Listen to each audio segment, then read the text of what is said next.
पंच पुष्प में से एक पुष्प पारिजात का फूल,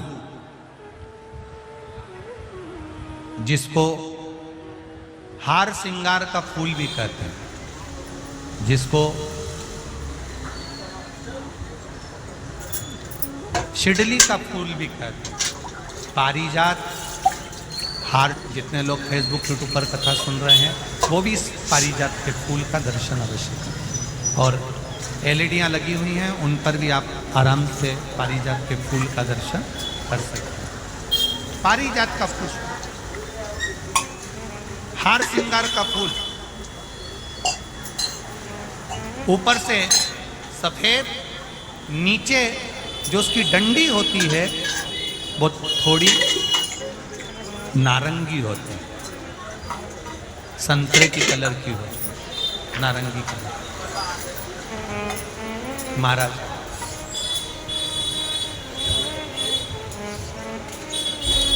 रात्रि में खिलने वाला ये फूल,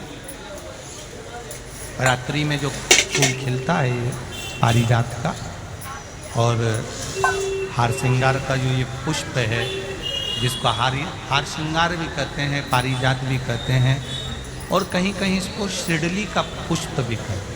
ऊपर से सफ़ेद होता है, नीचे उसकी जो डंडी होती है वो नारंगी कलर की होती है। शिव कथा कर रही,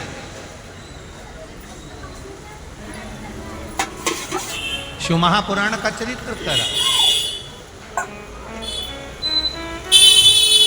जिस समय पर संतान की प्राप्ति नहीं होती या किसी कारणवश, किसी कारण से हमारे यहाँ वंश की वृद्धि नहीं होती, तब देवाधिदेव महादेव की आराधना पारिजात के फूल से करी जाती है।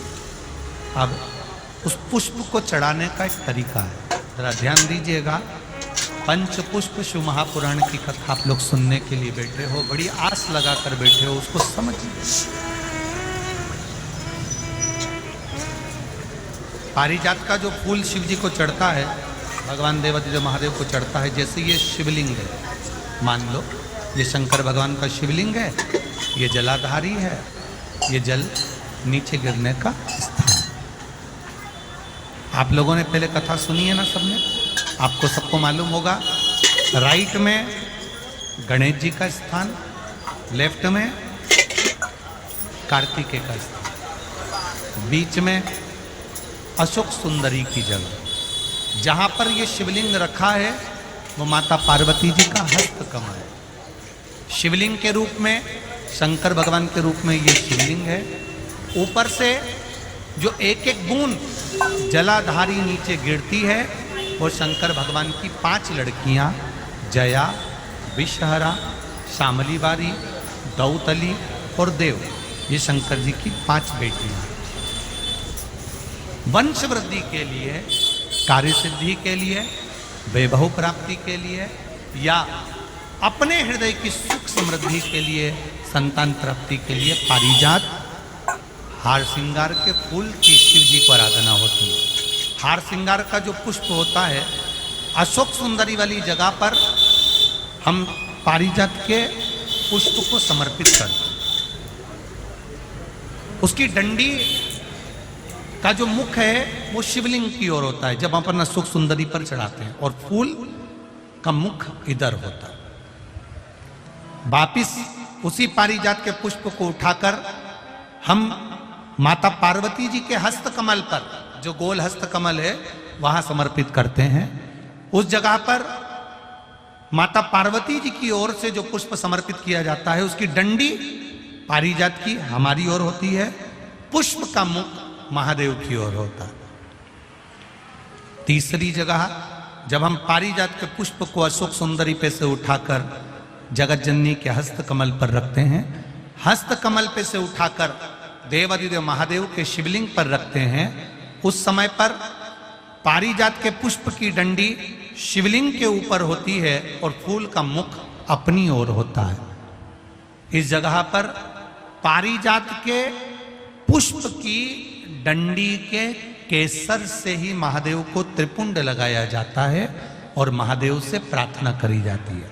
अब पारिजात के फूल का केसर कैसे बनाना है वो भी एक बार आप लोग अच्छे से समझे।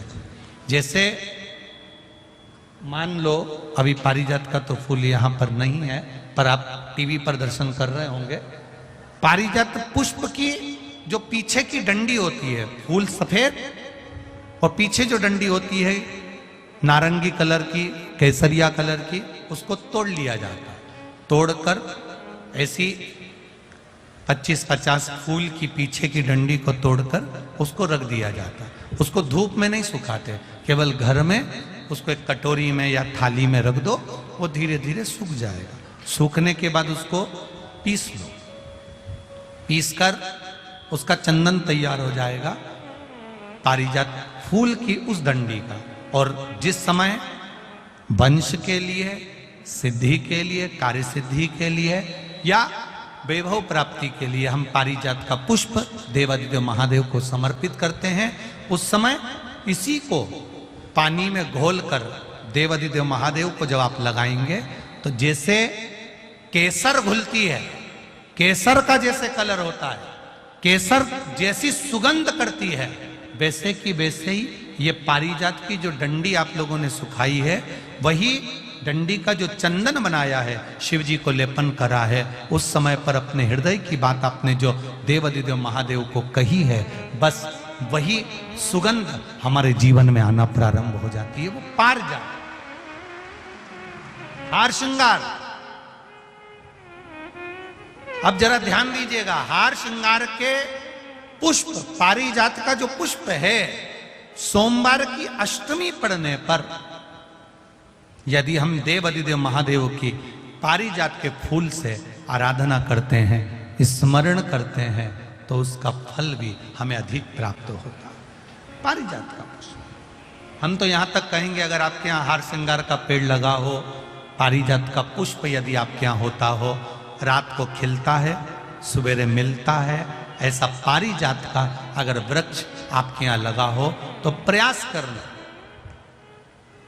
12 महीने शिवरात्रि आती है, बोलो आती कि नहीं आती? आती है ना 12 महीने। 12 महीने शिवरात्रि आती है। कैलेंडर पर एक गोला बनाकर रख देना कि हमको ये शिवरात्रि आई है, हर महीने की शिवरात्रि तुम्हारे ध्यान में रहेगी।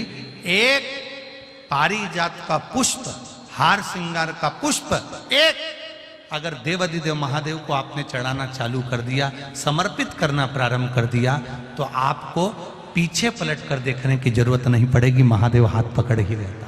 पारिजात का पुष्प शिव को समर्पित हो।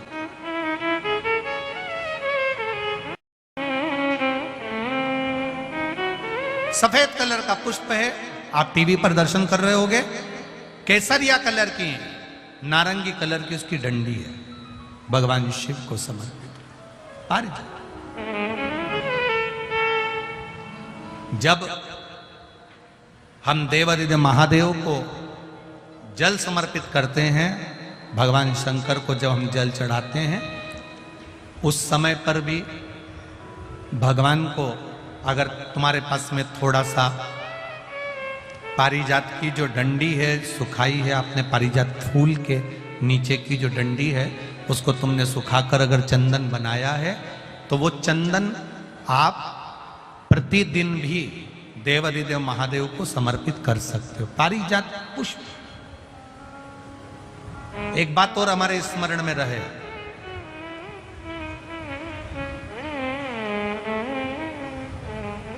भगवान शिव को जो ये 5 तरह के पुष्प समर्पित करे जाते हैं, इन पुष्पों की डंडी जो पीछे लगी होती है, इसको तोड़ा नहीं जाता शिव जी को चढ़ाते समय।